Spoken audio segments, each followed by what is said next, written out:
Vamos para Gálatas capítulo 5, nós vamos nos versos 16 a 26. Gálatas capítulo 5, versos 16 a 26.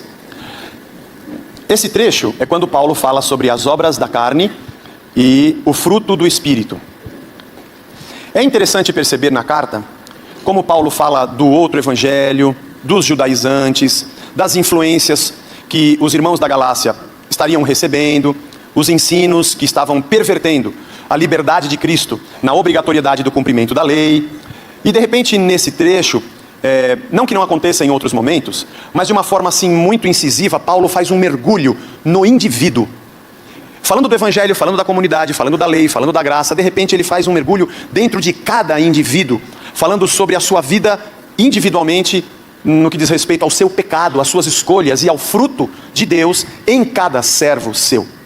Alguém pode até defender uma teoria, alguém poderia defender um pensamento teológico, naquele momento dizendo, não, mas a lei diz isso, a lei diz aquilo, a graça diz isso, diria Paulo. A gente pode até fazer um debate, mas quando eu entro dentro do seu coração e dos resultados de Deus na sua vida individual, não é uma questão de discussão teológica, não é uma discussão sobre lei e graça, é o seu encontro pessoal com Deus e o que Ele está produzindo em você. Acho que Paulo faz esse mergulho, isso é uma opinião pessoal minha, porque a gente pode discutir muito sobre teorias. Podemos falar muito sobre de que maneira a gente interpreta isso ou aquilo na Bíblia. Mas a verdade, nua e crua, é que se Jesus Cristo de verdade habitar dentro de nós, e nós tivermos a mente dele, dando o fruto segundo o seu Espírito, a gente vai concordar. Vai deixar de ser apenas uma discussão. Obviamente que isso é uma coisa hipotética. Seria impossível nós termos completamente o sentimento, a visão e a mente que Cristo possuía, até pela nossa limitação nessa carne. Mas dentro das devidas proporções, é exatamente a nossa comunhão com Jesus Cristo que nos torna um, com o mesmo jeito de enxergar o mundo, as mesmas lentes e o mesmo coração, a mesma mente. Vamos então ler esse trecho. Digo, porém, andai no Espírito e jamais satisfareis a concupiscência da carne. Porque a carne milita contra o Espírito e o Espírito contra a carne. Porque são opostos entre si, para que não façais o que porventura seja do vosso querer. Mas se sois guiados pelo Espírito, não estáis sob a lei. Está querendo dizer assim, se você tem o Espírito Santo que te conduz, independe da lei. Ora, as obras da carne são conhecidas e são prostituição, impureza, lascívia, idolatria, feitiçarias, inimizades, porfias, ciúmes, iras, discórdias, dissensões, facções, invejas, bebedices, glutonarias e coisas semelhantes a estas, a respeito das quais eu vos declaro, como já outrora vos preveni, que não herdarão o reino de Deus os que tais coisas praticam. Mas o fruto do Espírito é amor, alegria, paz, longanimidade, benignidade, bondade, fidelidade, mansidão, domínio próprio. Contra estas coisas não há lei. E os que são de Cristo Jesus crucificaram a carne com as suas paixões e concupiscências, paixões e desejos, né? Se vivemos no Espírito, andemos também no Espírito. Não nos deixemos possuir de vanglória, provocando uns aos outros, tendo inveja uns dos outros. Nossa verdadeira guerra, nossa verdadeira batalha é contra nós mesmos. O nosso maior inimigo está dentro dessa mesma camisa que nós estamos usando. Nosso maior opositor é o nosso coração. O que Paulo está dizendo é que nós somos o nosso principal inimigo.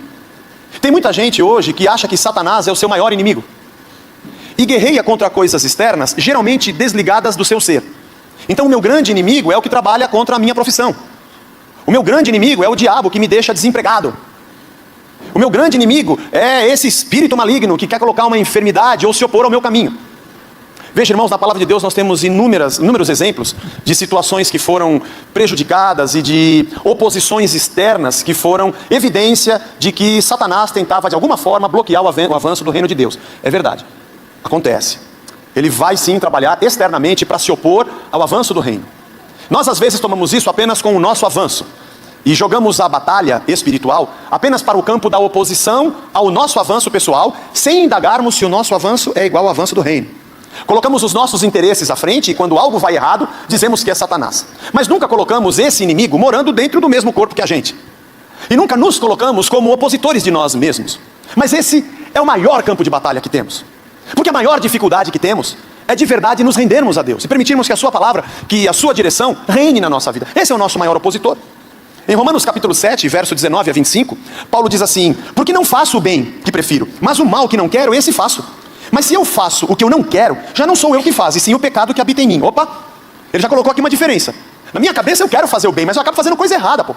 Então parece que tem dois eu dentro de mim. Tem um que quer fazer o que é bom e a minha carne, o pecado que habita em mim, que quer fazer o que é errado. Então ao querer fazer o bem, encontro a lei de que o mal reside em mim. O mal reside em mim. Porque no tocante ao homem interior, eu tenho prazer na lei de Deus, mas vejo nos meus membros nos meus desejos, outra lei, guerreando contra a lei da minha mente, me faz prisioneiro da lei do pecado que está nos meus membros. Desventurado homem que sou. Em outras traduções ele diz, miserável homem que sou. Quem me livrará desse corpo, dessa morte? Graças a Deus por Jesus Cristo, nosso Senhor. De maneira que eu, de mim mesmo, com a mente, sou escravo da lei de Deus, mas segundo a carne, da lei do pecado. Paulo desvenda no capítulo 7 de Romanos essa guerra. Esse é o seu principal inimigo. Seu principal inimigo não é apenas aquilo que acontece ao seu redor, ou como muita gente acha, vive a vida inteira tentando expulsar demônios que atrapalham isso ou aquilo, mas dentro de si o mal reina. Que acha que a única vitória que existe em Deus é ver algo bem sucedido no seu trabalho externamente, mas continua sendo um eterno derrotado. O que acaba com a sua vida não são os problemas externos. O que mata o homem não é a falta de dinheiro, a falta de comida, de emprego, ou de estar só, ou de um problema no seu casamento, ou algo que lhe aflige ao redor. O que te leva para o inferno e o que te mata não é a ausência de bens ao teu redor, mas é a ausência de Deus dentro de nós. O que nós devemos temer não é aquilo que está ao nosso redor, mas é o mal que está em nós. Por isso, quando aceitamos a Cristo, o Espírito passa a habitar em nós e somos o seu templo. Para que pela ação da sua palavra que nos limpa, João 15:3, vós estáis limpos pelas palavras que tenho falado a vocês, Jesus disse aos discípulos. E pela ação do seu Espírito que habita em nós, que nos constrange do pecado, da justiça, do juízo, nos aponta, nos molda, muda a nossa maneira de enxergar o mundo. O que eu mais preciso é lutar contra mim. Em outro texto, Paulo diz que esmurra o seu próprio corpo. Porque ele consegue reconhecer a sua miserabilidade pensando, meu Deus, como é que eu fui fazer tal coisa? Nós conseguimos chorar quando algo externo dá errado e quando algo quebra e não funciona, mas eu não choro quando eu quebro e não funciono. Quando algo na minha vida não vai bem e não funciona segundo o manual, o meu aparelho ou o meu carro, eu fico doido da vida. Mas quando eu não funciono segundo esta escritura, eu não me sinto mal. Eu guerreio contra o que está fora e não me preocupo contra o que está dentro. E Jesus disse que o mal que destrói o homem não é o que ele come, não é o que entra pela boca, mas é o que sai. Estamos muito preocupados com o que está ao nosso redor. Não come naquele lugar que é consagrado. Não use essa roupa porque quem costurou tem um trabalho. Não sente naquele lugar. Não entre naquele outro. E achamos que é o que está fora que nos destrói. Maior é o que está em nós do que aquele que está no mundo. Isso não significa que você vai ser um devasso. Porque se você ama Deus, você vai andar em santificação. Não porque você tem medo do diabo. Não porque você é obrigado a fazê-lo. Mas porque o amor de Deus em você e a presença do Espírito te torna um com Cristo. E você tem prazer na lei de Deus. O que vem de fora não é o que te destrói. O que te destrói é o que já está aí dentro. É que nós achamos que o mal entra. Não, o mal nasceu conosco. O mal faz parte do ser humano. Quando o homem pecou, o mal passou a existir nele. Porque ele é exatamente a ausência de Deus. Nós já nascemos com isso, não precisamos comer nada. Não tem que entrar em nenhum restaurante, não é uma camiseta, não é isso que vai trazer para dentro de você o pecado da destruição. Ele já estava conosco desde o ventre. A verdade é que o mal que destrói o homem é aquele que está dentro e ele externa. Com suas atitudes, com suas palavras, ele destrói. Com suas ações, ele mata. Com suas escolhas sociais, políticas, ele acaba com vidas. Com suas opiniões, ele machuca pessoas. Estamos muito preocupados se estamos do lado de alguém santo ou de alguém impuro, porque eu não posso tocar no impuro. E achamos que santidade é estar longe da sujeira. Santidade é tirar a sujeira de dentro de nós. Andar no meio da sujeira, irmão, não tem jeito, a gente está preso a esse mundo. Se fosse isso, santidade, Jesus não teria vindo a esse mundo. Porque ele só esteve entre nós e nesse mundo só tem pecado. Mas ele tocou em leprosos, ele comeu com pecadores, ele conversou com prostitutas, ele andou com samaritanos. Tudo que era imundo naquela época ele fez. Ele rompeu a regra do sábado, ele fez tudo que era uma maldição aos olhos dos judeus. A maior guerra que temos é contra nós mesmos. A maior luta que você e eu precisamos ter é contra o que temos carregado na nossa cabeça, no nosso coração, na nossa alma, nos nossos sentimentos. O que temos para levar para esse mundo? Se Cristo está dentro de mim, se Ele habita dentro de mim, meu Deus do céu, imagina que fosse possível o espírito do João do Pulo entrar em você. Você me dá a mão aqui, tchau Zé, e embora para casa. Porque na verdade, mesmo que você fosse idoso, o corpo, a carcaça era sua, mas dentro é o João do Pulo. Imagina que o espírito do Einstein, não estou dizendo, de novo, eu não estou dizendo que isso é possível. Vai sair falando que eu estou pregando, estou dizendo que se fosse, que o Einstein entrasse em você. Por fora a carcaça era você. Mas o que as pessoas iam esperar? Iam esperar que você provasse de novo a teoria da relatividade, desse aula, fosse um grande físico. Iam esperar se você recebesse o espírito do Shakespeare que você escrevesse o que ele escreveu. E se fosse do João do Pulo que você pulasse o que ele pulou. Se fosse possível. Porque é isso que as pessoas esperariam. Não estou dizendo que é possível, vamos dizer que fosse possível. Gente, pelo amor de Deus, não vai dizer que eu estou pregando que é possível. Vamos dizer que fosse possível, por exemplo, o Espírito de Deus está dentro de você. Esse é o problema. É que esse é possível. Mas nós não fazemos o que o Espírito de Deus quer. Esse é o problema. Aliás, a gente é louco para receber a unção do fulano, do Beltrano e do ciclano. O de Deus que está em nós a gente recebe e não usa. Vivemos com um saravá dentro das igrejas, põe a mão em um e no outro, empurra e passa a geração e passa o poder que eu tenho, que você tem, como se fosse uma coisa que se vendesse. E eu olho para os outros e quero ser igual a ele. Não, se aquele cara prega daquele jeito, se aquele cara canta daquele jeito, se ele passar o que ele tem, eu vou cantar que nem ele. Nós acreditamos nisso. Acreditamos nesse misticismo. Mas o Espírito de Deus que fez de nós templos e habita em nós para nos fazer a imagem de Cristo, esse nós resistimos. Porque nós não queremos ser igual a Cristo, porque ele foi para a cruz, porque ele se humilhou. Eu quero ser igual ao cara que deu certo e prosperou. O cara que aparece na televisão, ou o cara que é crente e faz sucesso. Porque eu não quero olhar para dentro de mim e para o mal que está em mim. Eu quero olhar para o sucesso dos outros, porque eu continuo interessado só no que está por fora. Mas Paulo aqui nos confronta. O que está acontecendo dentro de você, irmão? Isso é mesquinhez, isso é miséria humana. O que nós precisamos é de Cristo em nós e sermos semelhantes a Ele. Eu quero citar 3 palavras aqui muito interessantes que Paulo usa. A primeira é a palavra ergon, do grego, obras. Ele chama aquilo que acontece na nossa carne de ergon, de obras da carne. Isso significa trabalho, obra mesmo. Resultado de alguém que faz algo da sua natureza. É muito interessante. Ele usa a palavra ergon, porque o ergon é obra, é o que eu faço. E isso está ligado a quem eu sou, nós somos carne. Somos redimidos pelo sangue de Jesus, novas criaturas, mas como essência, nascemos no pecado. O que eu preciso fazer para dar errado? Nada, não precisa fazer nada, só continuar como você está sem Deus. Porque nós já nascemos do pecado, as obras da carne são a nossa natureza. Uns mais, outros menos, mas o mundo vai caminhando numa degradação, ladeira abaixo. Porque isso é natural da carne, é natural do nosso pecado, os ciúmes, as porfias, as competições, as discussões, as brigas. Isso é normal, isso é natural. Ele chama de ergon, as obras da nossa carne. Mas no espírito ele chama de fruto, karpós. O fruto ele se chama fruto, porque ele é gerado diferentemente. Não é apenas algo que é natural de mim mesmo. É o espírito que está em mim, que trabalhando na minha vida, na transformação, me faz alguém que gera o fruto. Mas esse fruto não é gerado de forma natural, a não ser que o espírito me transforme. Por isso Jesus disse em João 15 que nós somos ramos de uma videira. Porque o fruto não pertence ao ramo, ele pertence à videira. E se o ramo não estiver ligado na videira, ele não vai dar fruto. E se ele estiver ligado e não dá fruto, tem alguma coisa errada. Algum corte nesse ramo, porque a seiva desse caule não passa por esse ramo. Ele não faz parte dessa videira. Porque ele não dá o fruto, porque o fruto é da videira. Muito interessante. Eu não vou saber se alguém anda com Deus pelas coisas que ele possui. O sinal para esse mundo de que Deus está em nós é de que aquele que está em nós muda o que somos. Não, se eu disser que a prova de que Deus está na minha vida é o carro que eu tenho na garagem, vai ter gente que não tem Deus e tem carro na garagem. Eu vou dizer o que para ele? Essa é a prova?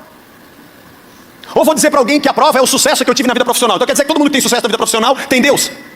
A maior prova de que o Espírito de Deus, e é possível, habita dentro de nós, é que o que fazemos não tem a ver com a nossa essência natural carnal, mas com o que Deus é em nós. E o que eu penso e o que eu falo, o que eu ensino, como eu ajo e reajo, já não é mais natural do Zé, mas do Espírito que habita no Zé, e no João, e na Maria, em cada um de nós. Essa é a nossa guerra. Não é termos, é sermos. Não é o que possuímos, é quando Ele nos possui. E em 1 Coríntios capítulo 12, nós não vamos ler, Paulo fala dos dons. E ele usa uma terceira palavra, que é a palavra carisma do grego, que nós falamos no português carisma. E ela vem da mesma raiz da palavra caris, que significa graça, dádiva. Ele usa para falar de dons uma terceira palavra.